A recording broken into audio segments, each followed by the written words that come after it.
এটা শরীয়তে হালাল হয়ে যায়। নবীর মুখ দিয়ে যদি বেরোয় হ্যাঁ, নাম, ইয়েস, তাহলে এটা হালাল। ঠিক কিনা বলেন? এ নবীর মুখ দিয়ে যদি না বের হয় যে না, নো, তাহলে এটা শরীয়তে হারাম হয়ে যায়। কেমন নবী আমরা পেয়েছি, যিনি হ্যাঁ বললে হালাল, না বললে হারাম, যিনি সাব্বাবা এই আঙ্গুলি উপরের দিকে উঁচু করলে চাঁদ ভেঙে দুই টুকরা হয়ে যায়, যে নবী জমিন থেকে পা উঁচু করলে আল্লাহর আরশে মেরাজে চলে যায়, এমন নবীর উম্মত আমরা হয়েছি। যে নবীকে বাদ দিলে কোরআন বোঝা যায় না, কারণ এ নবীর উপরই কোরআন নাজিল করেছে কে?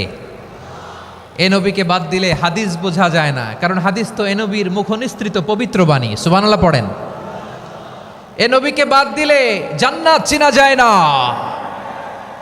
কারণ জান্নাত তিনি চাক্ষুষ দেখে এসে আমাদেরকে মেরাজ শেষে বর্ণনা করে শুনিয়েছেন।